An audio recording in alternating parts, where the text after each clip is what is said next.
Hi, this is Paul. I want to make this video. This is going to be a spoiler review of Passengers. I saw it yesterday, and I was, as I was doing my review yesterday on my other channel, which I'll leave a link in the description box of my other channel so you can check it out. Probably info card somewhere here where you can check out my review without spoilers. The Chris Pratt and Jennifer Lawrence movie, and I was trying to explain it in a way without revealing the twist. There's a twist in there, and well, since it's a spoiler-free review, I'll just review it. Okay, what and the basic story is about this ship that has over 5,000 passengers on it. It's going from Earth. Earth is supposedly overpopulated, and some people, this corporation comes up with a plan to cryo-freeze everybody and send them, off. I think it takes over 200 years or so to get from Earth to the new planet, and they're supposed to colonize it and stuff. And and that's the plan. Basically, everybody gets put in cryo. I think into the last, I think next last couple of months of the journey, and then they're basically in cryo. So they're supposed to be in cryo for I think close to 200 years until they get to the new world. Anyway, have all types of different people on it, and Chris Pratt's character, Jim, he wakes up first, and now later they explain in the movie why he woke up first. Yeah, they don't really explain to you at the beginning why he woke up first, but the fact is he did. He's the first one that woke up. And well, I can tell you this is a spoiler for you. He woke up because there was like a glitch in the computer or something, and it was shorting out stuff, which you find out later in the movie. Uh, but anyway, he wakes up first, and he can't put himself. He's an engineer, and he tries to fix the cryo tube, but he can't fix it. Okay, so he discovers that he's on the ship alone. He explores it a little bit, and he finds out that he's the only one that's awake. Everybody else is still asleep.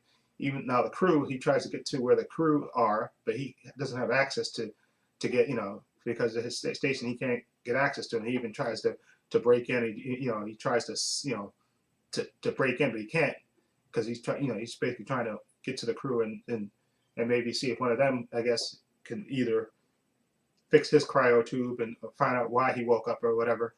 But in any event, he can't get into there where the engineers, where the crew is, the flight crew is. He can't access that part, but he can access everywhere else. And he goes everywhere else and he explores. And he meets the bartender played by Michael Sheen, which is like an android, which is the half, has just the half top of his body. And he's the only person that, well, not person, he's the only thing that he can have a conversation with. And basically, you see him going through. They even show like you don't see Jennifer Lawrence. I think for the first 20 something minutes of the movie, you don't see Jennifer Lawrence at all because again, Chris Pratt is the only one awake, and they show the passage of time by him growing his hair long and he grows a beard, and he's looking around and he's looking at other people's cryo tubes and stuff, and maybe even thinking about maybe see if he can get a clue to how to fix his cryo tube. But then he sees Jennifer Lawrence's you know her cryo tube, and he reads her thing and sees about her her bio and all that stuff, and of course she's tells that she's a writer and all this stuff, and why she got volunteered for this cryo to go to a new world, and you see he's thinking about maybe waking her up so he's not alone. You can tell after a while they show it. There's despair in his face. He's going crazy being by himself. There's only so much he can do. They even show him playing basketball by himself. They have a dance off thing. He's even doing that. He's just doing everything. He talks to the bartender all the time, and he even discusses it a little bit with the bartender, about waking her up. And then he's debating it with himself. That it wouldn't be fair to wake her up because then she'd be stuck with him because they're not due to get to the planet. I think for another 90 years. I think so. So of course they're going to die before that. If he works, he's going to die, and anybody he wakes up is going to die before they get to the new planet. So basically, if anybody he wakes up is going to share his fate, and that's what I was talking about when I said the moral dilemma that he has, because he's basically he's going to wake up whoever he wakes up, unless they can fix the tubes, unless they can fix the cryo tubes, which they can't because they even I think say that the cryo tubes. He even tries to look it up, and I think they say that the technology that they use for the cryo tubes is proprietary. So there's no, there's theories about it, but there's no actual online place where you can learn how to fix it. So whoever he wakes up is basically he's going to condemn to live the life with him on the ship unless they can fix the tubes or something. But basically he's condemning whoever he wakes up to living the same life. And of course, like I said, he's he looks at he looks at, looks at her in the tube and stuff, and of course, he's debating it in his head whether, to wake her up and stuff, and then eventually he goes for it, and he does wake her up, and that's the moral dilemma that he faces, because like I said, anybody he wakes up is, he's basically condemning them to live the same life as him, unless, like I said, they can fix the crowd tools, which they actually can't. And so, he's debating it back and forth, and that's what I kind of like, because you see he's having this in the debate in his head. Like, they don't tip that off in the trailers, which I think is a good thing, because in the trailers, you just think that they both wake up prematurely. And then there's, I think, a part in the trailer where he says, I figured out why we woke up.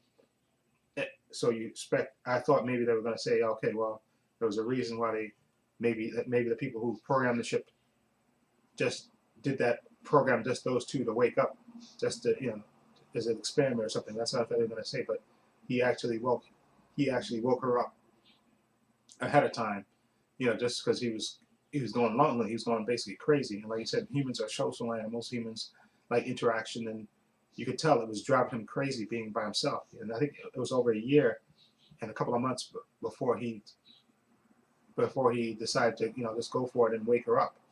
And which is, like I said, that's a moral dilemma, because that's not fair to her. He's basically condemning her to that life, and he did debate it, but eventually he did it. And then you see when she wakes up, he basically lies to her by saying that he woke up first, and then that she woke up. He makes it appear like he was on the ship, he woke up, and then she woke up.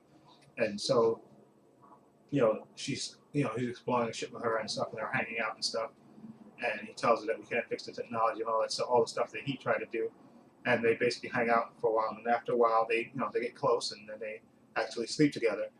And you see he's even going to prepare to talk to her, but what blows his cover is that since he's been talking to the bartender all this time, and he told him one specific time never to tell her, never to tell Jennifer Lawrence's character that he woke her up, and that he basically selected her and woke her up.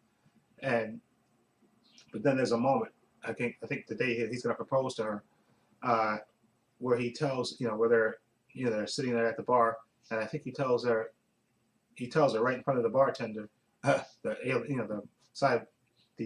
android, that there's no secrets between us. And then he walks off. So hence the robot brings it up, says, listen, it was a fine selection that he picked you. It was a fine decision. So of course now she knows that, and of course she goes crazy, and she proceeds to beat the crap out of him. Which you can't blame that initial rush of anger.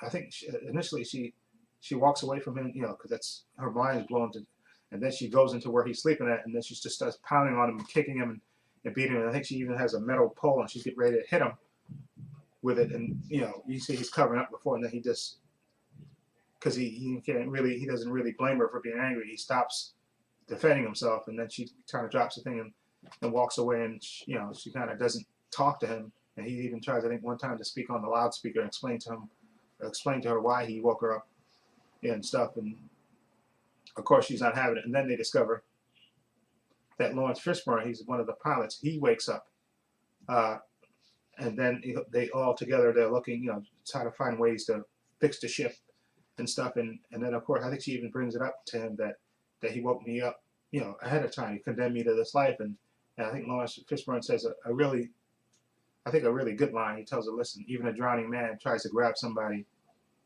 before they drown. Which is, basically explaining to her, listen, he was probably going crazy by himself, and that's why he woke you up, even though that's not right. But unfortunately, because like I said, humans are social animals, and he needed that human contact.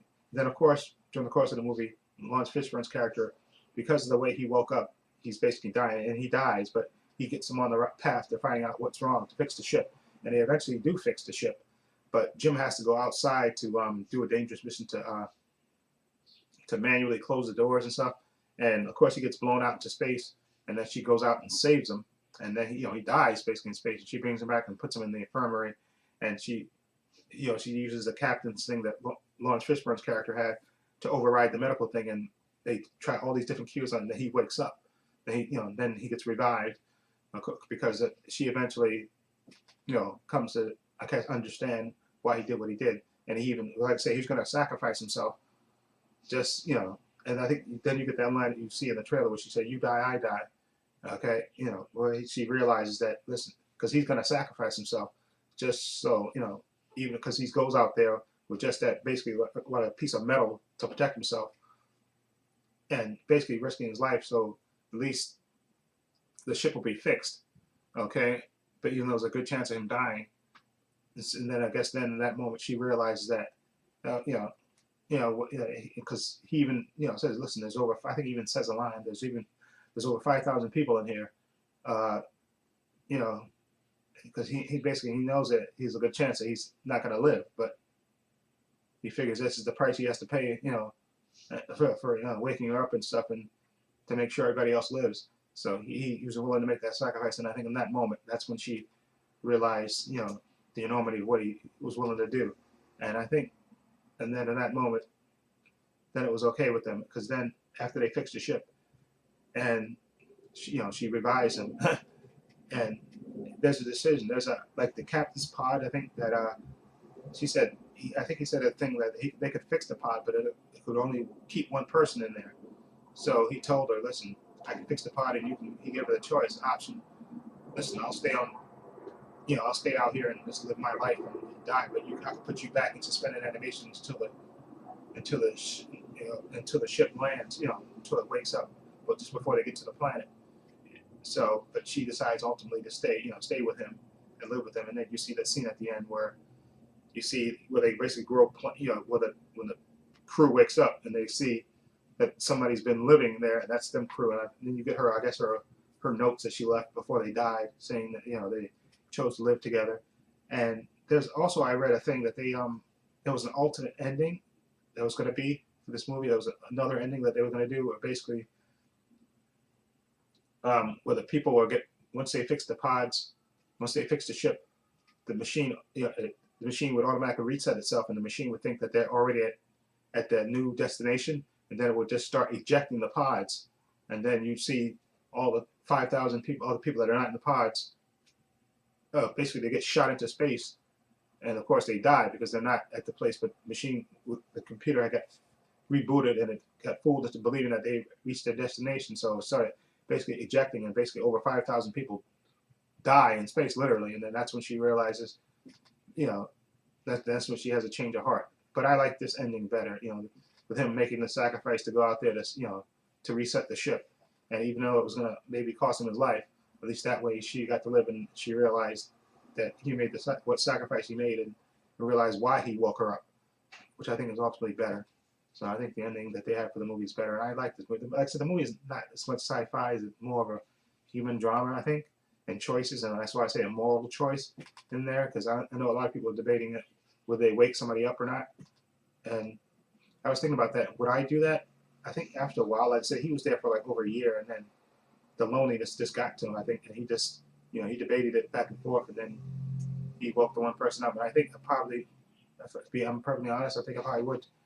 After a while, I think I probably would wake one person up, just because you can only have so many conversations with the android robot, but, and then I think the loneliness would drive you crazy. So I think ultimately I would wake somebody up. That's just my opinion. Anyway, let me know what you think of the choice. Would you wake somebody up, or would you just live your life and just go on? But I think I would have to. Anyway, let me know what you think. Feel free to leave comments down below. If you like this review, please hit the subscribe button down below. And this is Paul saying so long. Take care.